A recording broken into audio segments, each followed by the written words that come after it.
A formação de professores, ela tem dois grandes eixos, vamos dizer assim. O eixo da questão do esporte, da educação física, né, que é a pedagogia do esporte, metodologia de ensino, e a questão da gestão, né, da gestão pedagógica, questão de planejamento, de avaliação, de controle de alunos, né, de registros, porque a rede, né, ela é um grande projeto e o qual precisa se mostrar resultados, precisa se acompanhar, ter um controle. Então são dois grandes eixos, o eixo pedagógico, né, que passa pelas questões aí de metodologia de ensino, e o eixo de gestão, né, que são os controles, as avaliações e os planejamentos das ações.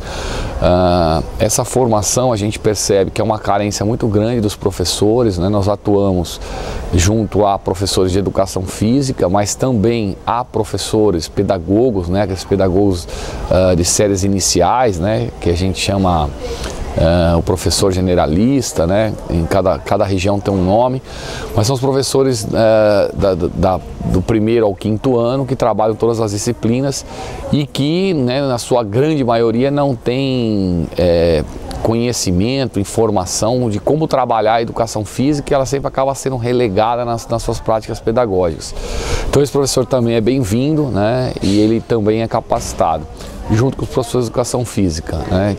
E o que a gente nota é que existe uma carência, né, da questão pedagógica dos professores, né? A formação em educação física, ela tem muitas lacunas nas questões pedagógicas, então e principalmente em relação ao esporte educacional, né, onde ainda se confunde, a gente ainda percebe na formação dos professores que atuam em escola uma concepção muito grande de esporte, de rendimento, e o qual, né, não é o local dele dentro da escola, né? Então a gente procura, né, refletir sobre essas questões de dimensões de esporte, fazer o professor entender inicialmente qual é o esporte, né, da escola, que é o esporte educacional, e aí toda uma apresentação, uma discussão sobre que esporte é esse, como esse esporte, até chegar no processo de ensino desse esporte, né, de como ensinar esse esporte, passo a passo, né, como cada uma das ações, né, que práticas pedagógicas eu devo ter para determinados objetivos, para determinados aspectos. Eu penso num aspecto emocional, num aspecto atitudinal, né, num aspecto moral, se é uma questão motora, né, e a gente vai trabalhando todas essas práticas pedagógicas e a questão do planejamento, né, como planejar isso, como organizar o meu processo de ensino, de forma macro, né, e de forma micro também ali dentro da aula, tirando o maior proveito da prática pedagógica. Então nós temos, a gente trabalha com o esporte educacional a partir de 5 princípios que nós construímos no Instituto, mas logicamente que esses princípios foram construídos a partir de referenciais teóricos da pedagogia, da filosofia, da sociologia e da própria educação física do esporte, o que já se tinha, né? Então os princípios são da inclusão, da diversidade, da construção coletiva, da autonomia, né, e da educação integral. E a partir desses princípios, né, a nossa prática pedagógica ela tem que caminhar na questão do aluno, né, como protagonista, em razão dessa questão da autonomia, né, em razão do grande objetivo que nós temos sempre, né, que é o nosso balizador, né, que o objetivo é formar cidadãos praticantes de esporte. Esse é o foco total da metodologia. Então nós precisamos trabalhar com o foco, né, da autonomia, então os alunos sendo protagonistas, uma aula sempre dialógica, né, sempre a partir da conversa, do diálogo, o aluno protagonizando as atividades e com isso, né, essa vivência da democracia, né,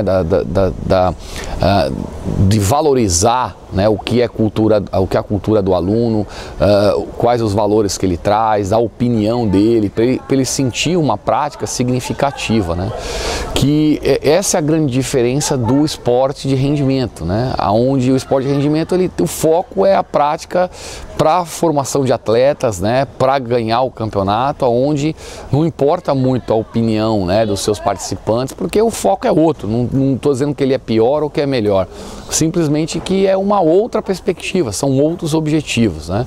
Então a gente tem claro isso, enfatiza muito essa questão, né?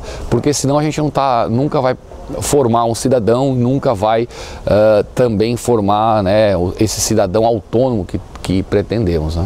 Nessa caminhada tua, já que tu circula por vários estados, né, dentro desse projeto, tu tens percebido isso? Quer dizer, dá para já se perceber uma outra atitude nas crianças a partir de todo esse processo que vocês vêm desenvolvendo? O projeto, ele prevê um processo de avaliação, né, de avaliação de impacto.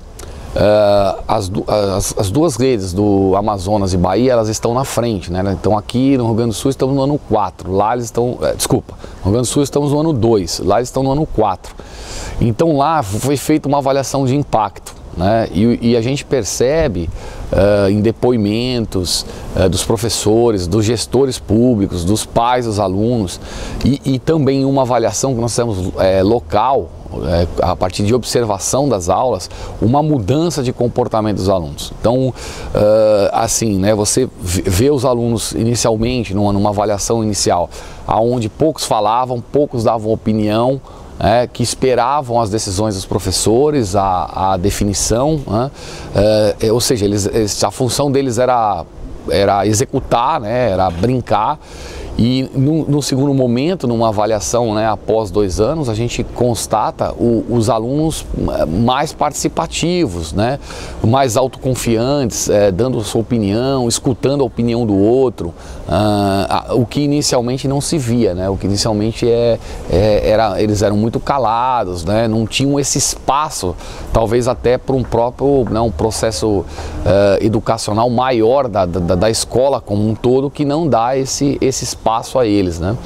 Uma coisa que a gente percebe também é que, né, como a escola vai formando as crianças, né, com uma determinada característica, determinadas perspectivas, os menores participam mais e os maiores participam menos, né? Que é sempre o professor achar, os pequenos não vão participar na construção do processo, e é o contrário, né? Porque os maiores já foram moldados, já foram, né, assim, reprimidos, né, contidos pela escola com aquela coisa, a escola é o local de você obedecer o que te mandam fazer, né? E os menores ainda não. Então os menores mais rapidamente começam a ser mais atuantes no processo de construção da aprendizagem deles, né? Então, esse também é um foco nosso, né? Nós temos um dos indicadores de avaliação do projeto, a questão de políticas públicas, né? Ainda os resultados nessa esfera foram muito pequenos, né? Porque é um processo lento de mudança, né? Mas você percebe muitos professores, né? Lógico que não todos, se conscientizando de qual é o valor, né? Do quanto ele precisa ser protagonista, o quanto ele precisa participar dos processos políticos da cidade, né? É também uma conscientização do professor, né? De reivindicar material, reivindicar espaços, né? E ao mesmo tempo exercer a sua função social, que é educar, seja, né, nas condições que ele tiver, né? Também não se mobilizar por isso, que é o que a gente, né, trabalha muito nas formações. Você trabalhar, né, dentro das possibilidades que você tem, você pode fazer um ótimo trabalho, né? Se você tiver melhores condições, você vai fazer um excelente trabalho, mas você não pode se mobilizar, né? Você precisa fazer. E esse é um processo de conscientização, é um processo lento, né? Ele é contínuo, mas a gente percebe mudanças. Então, por exemplo, a gente já vê em algumas cidades, né, a obrigatoriedade, a inclusão, né, da educação física nas séries iniciais, mesmo que seja ainda com o professor de sala de aula, mas uma cobrança maior, porque começa a se observar resultados, né, a mudança de comportamento das crianças na escola, né, na sala de aula, porque a educação física, né, o esporte, ele tem esse poder que de criar uma identidade, né, das crianças com a escola, deles gostarem mais do espaço e com isso mudar a sua relação, né? Uma relação que de repente é ruim, que é obrigatória de ir para a escola, tornar-se algo que é interessante, que é prazeroso, né? Que há um significado para ele. E isso acaba impactando, né? Na concepção da escola e do gestor público em relação à educação física, né? Então a gente nota alguns resultados, ainda são muito pequenos, né? Muito difíceis, mas a gente vai percebendo uma conscientização dos professores enquanto a isso, né? A educação física, primeiro, ela tem que estar dentro da grade curricular, né? Ela tem que ser considerada uma disciplina como todas as outras, né? Ela não pode ser contraturno, horário alternativo, ela tem que ser entendida, né, como as outras disciplinas. Eu acho não, né? A minha concepção é de que são poucas aulas, né? Então nós temos hoje, geralmente são 2 aulas por semana, né, de 45, 50 minutos, o que é muito pouco, né? Dentro da potencialidade que a educação física tem para uma educação integral, uma educação no campo das normas, né, dos valores, da moral, algo tão importante, né, da educação hoje em dia.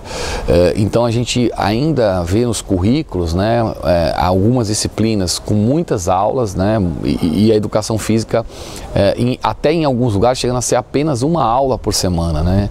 Sendo que ela tem potenciais de educar as crianças e os jovens, né, em aspectos que as outras disciplinas não têm, né? Acho que todas têm o seu valor, mas com essa carga horária, ela não consegue, né, conceber aí todo o seu potencial, né? Acho que a gente precisaria ter realmente, e eu não diria que são políticas, que são leis, porque eu acredito que as coisas de cima para baixo também não resolvem, né? Acho que é uma conscientização das escolas, né? Porque há uma liberdade de elaboração de currículo permitido pela LDB, né, de você estruturar o seu currículo como você quiser, e eu acho que isso deveria ser uma conscientização das escolas para que se ampliar, né, a possibilidade da educação física, que seja com a dança, com a luta, com o esporte, com a ginástica, mas tem uma possibilidade de ampliação por todo o potencial que tem, né? Agora, eu entendo que isso vai ser um resultado, né, do trabalho dos professores de educação física, mostrando, né, até onde ele pode chegar, mostrando todos os potenciais que a educação física tem, com resultados, né, e esses resultados só serão demonstrados pelo processo avaliativo, por isso que a gente tem muito essa coisa da gestão, de você conseguir demonstrar, né, os seus resultados, e aí se teria, né, uma conscientização da comunidade escolar, dos gestores, dos outros professores, dos pais, né, de se valorizar uma ampliação da educação física, né? Infelizmente, nós tivemos por décadas, né, uma educação física que não conseguia demonstrar todo o seu potencial, né, vinculadas a políticas públicas de formação de atletas, de resultados, né, uma educação física que excluía aquelas crianças menos hábeis, né, e isso é algo que as pessoas têm na sua cultura, na sua vivência corporal.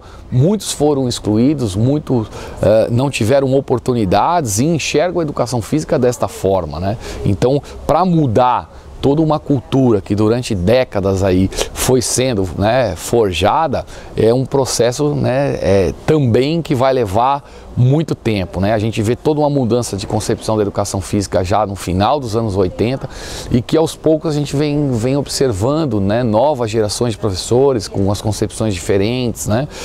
Mas existe uma cultura que está enraizada nas escolas, nos professores, nos próprios cursos de educação física ainda se encontra isso, e é um processo lento, mas a gente vê um caminhar, né, para algo mais positivo, mais importante.